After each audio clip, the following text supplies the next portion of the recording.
Welcome once again to Help, I'm a Parent, Christian Parenting in the Real World. We're so happy that you have invited us to enter into your home, your church, or wherever you may be gathered today.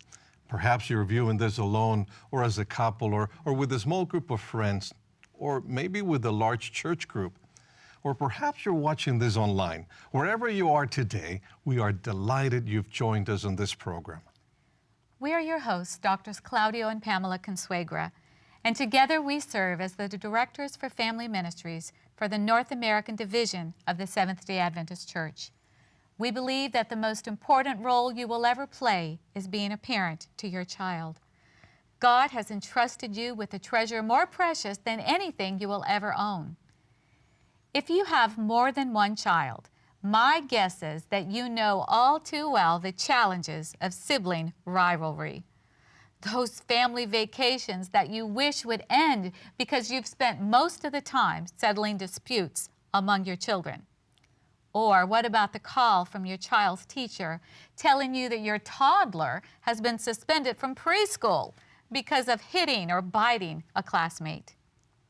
Yes, those relational skills, or the lack of, begin to reveal themselves very early in a child's life.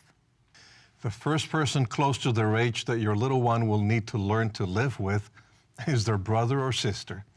Those skills will in turn be transferred to the relationships they have with their peers. There is nothing that can destroy the peace and tranquility in a home more than siblings who seem to be constantly at war. One of the greatest sources of sadness and discouragement for parents is watching their children argue and fight constantly. Home at times seems more like a battlefield, teasing, bickering, arguing, and hitting way heavy on the parent's heart. Some parents wish they could retreat from this battlefield. A large portion of a parent's day is often spent in settling arguments and dealing with fighting kids. In fact, parents often describe the role as more like a referee. Sibling conflict is a challenge, but it's also an opportunity to teach some of life's most important lessons. In fact, family is a place where we learn and grow. Sibling conflict is really a child's first class in relationship training. Parents, you are their teacher, and your home, yes, is their classroom. As a parent, not only is it important to teach our children positive relational skills with others inside the home, but what about those that live outside of its walls? Every day, the news reports of another case of bullying and the tragic consequences. What if your child finds himself or herself on the receiving end? How do we teach them to protect themselves from that bully on the playground? And how do we teach our children these important relational skills that will set the stage for their interpersonal interactions throughout their entire lifetime? We want to thank you for joining us today as we discuss this important topic of developing healthy relationships in our children.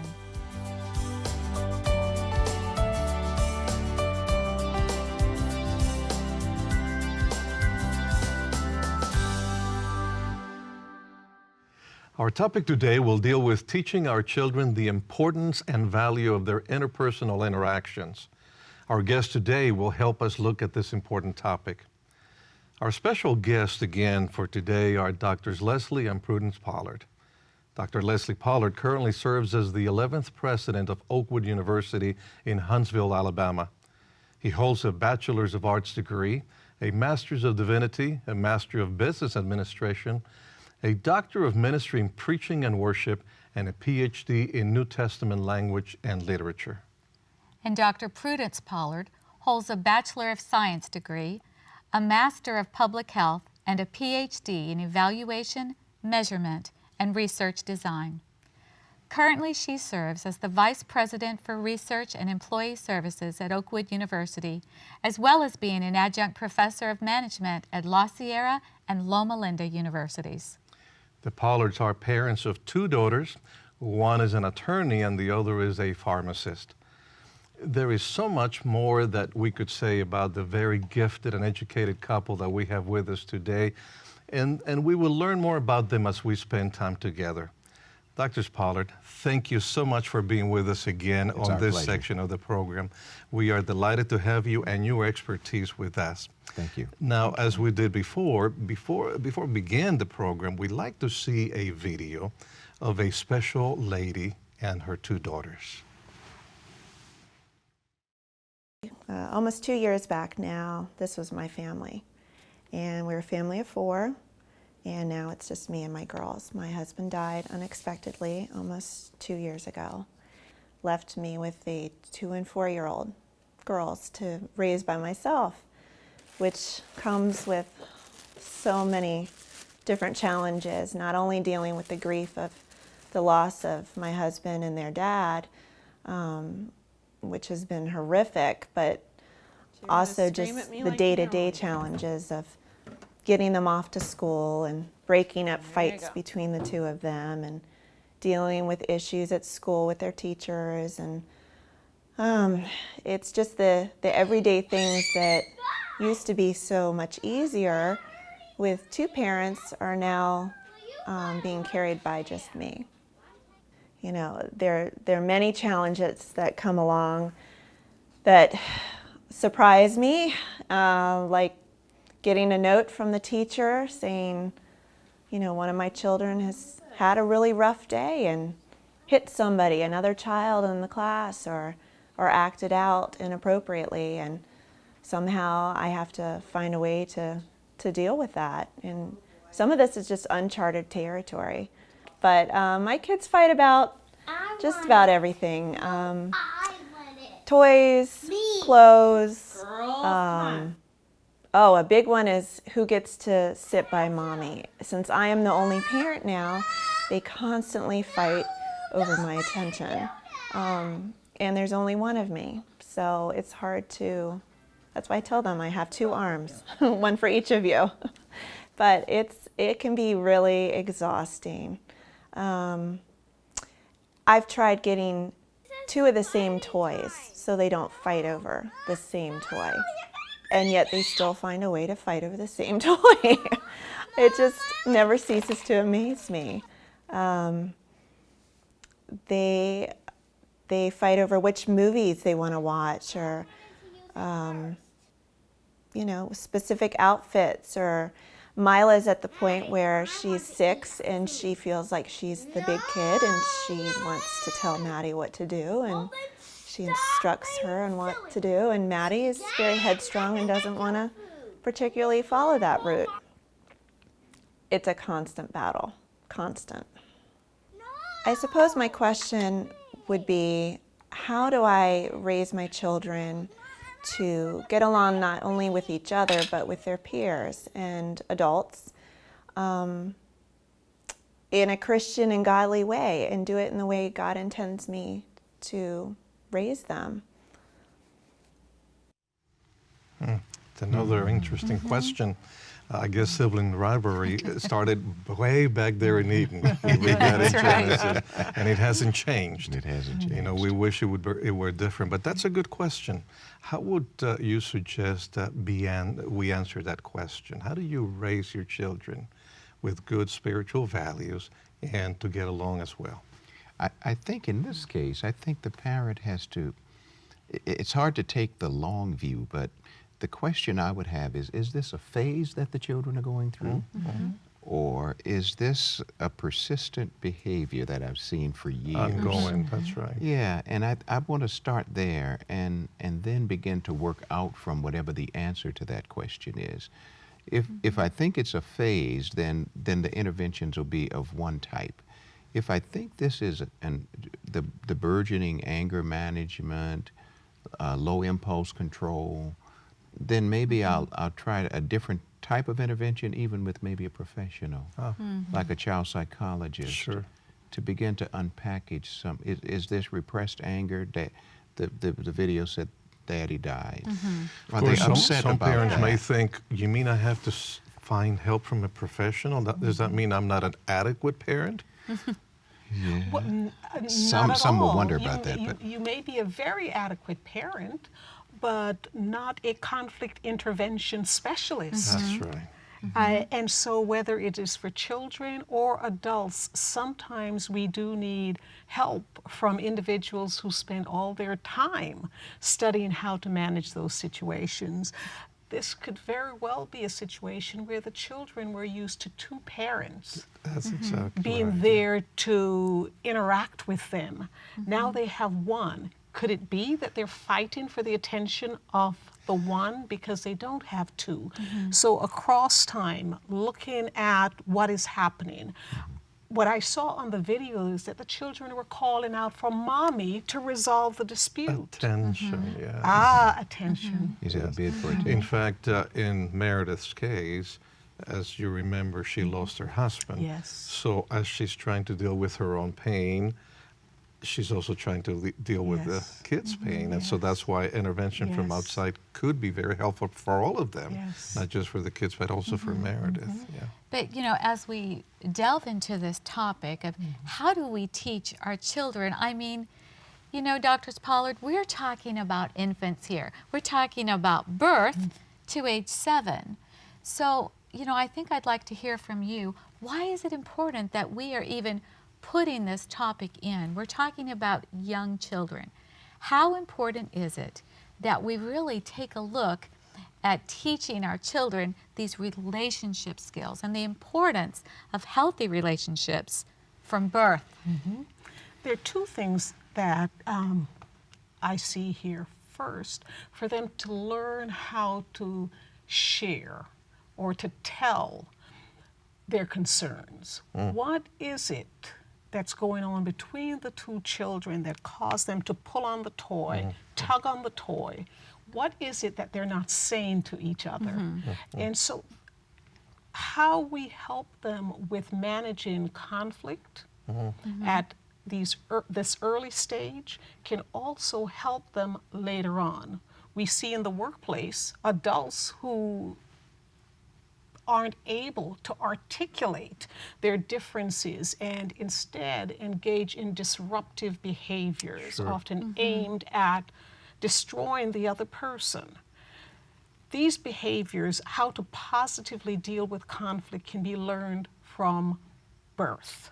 So there again, you know, we see it repeated, that teaching a 2-year-old how to handle conflict with their 4-year-old brother or sister, those same skills they're going to carry on Through life. through Yes. life. You probably see even brothers and sisters there at the university, and some of them getting along well, but some of them not so well because that's not how they learned it when they were little. It's almost like a picture of the playground where some people can't play together. Even we see that sometimes, yes, we do. We do with adults. We do see that. I was thinking though that the mom here said that she bought 2 toys to keep them from fighting, and now they fight over the both Yes, toys. yes, either way. I recall in our early parenting days, we would get frustrated and exasperated and try some of these same types of techniques. However, I think one of the lessons that's been brought out, at least in the book Raise a Leader, is the need for forming and shaping the will, not breaking it, Yes, but yes. shaping the will from the earliest years from the child. As a mom, you can tell the difference, Pam, I'm sure, between a cry of hunger and a cry of anger. Yes, Yes. There is a difference, and we can pick it up right from the cradle. And how do we manage that and help shape that? I think that's a part of what the parenting task has to be from birth to that 7-year mark that we're looking at. And it is tempting to, and I don't like to use the word, but it is tempting to break the will to make the children adapt to your wishes so that you can enjoy peace. Yes. But that's not the way to help them grow to be healthy leaders. No, I think our task as parents is not to break the will, but to help them make good choices. Because Yes. choice is the foundation of character. Yeah. Right. I'd like for you to hold up your book and show it to our audience that's watching this program, because it really intrigued me when I saw it. First of all, I love the cover. Picture. I just love the picture of that book. But in some ways, when people look at that, they may think a leadership book for a toddler Yes. in diapers. Yes, You know, yes. somehow in our minds, that doesn't go together. You know, when we go into a bookstore or we think, I want a book on leadership, we don't often see a leadership book that's geared towards teaching our toddlers to be leaders. So this really intrigues me. So first of all, it's called Raise a Leader, and it is by Dr. Prudence Pollard, and we will have information on our parenting website about how our viewing audience can get this book. But I'd like for you to talk about this a little bit, because as we talk about having positive relationship skills, we're also talking about raising a leader. Talk about that a little bit. Well, you know, Pamela, this book was written because I'd spent many years working with executives in corporations, helping to develop their leadership skills. And what I saw in some of the executives was really bad behaviors. And I began to think, what if they had been taught effective leadership skills from the moment they were born? Then it would make it so much easier for individuals like myself or for their supervisors to work with them. And so I began to think, what are the resources that are available to parents? God calls us to take care of the little ones, to raise them, to give honor and glory to Him. But where are the guidebooks? We struggled with this when we were raising our children. We could not find the book that laid out the principles of what God called us as parents to develop in our children. And we knew we were not there to control our children, but we were called to nurture something in our children. And so I decided to take my notes that I made to myself and written out when they were growing up, and eventually to turn it into a book. Dr. Prudence, we know that God put this on your heart, and we want to talk more about this, but we're going to take a short break and we'll be back in just a moment. You can probably already tell that we will not be able to cover every area, every concern, or every question you may have with just one parenting resource. Parenting will continue to produce new challenges and questions every day. As our children grow and change, so do the parenting challenges. Our goal is to continue this conversation with up-to-date resources and parenting tools. We will do this online via our website. There, you will find out about any updates to these materials. And in addition, you will receive downloadable resources on a regular basis. It's our desire that this resource will assist you in your God-given role as a parent, using principles that are firmly grounded in the Word of God. So now let's go back to our conversation with our guests on today's program as we continue on the journey of exploring our God-given role of parenting. Welcome back once again.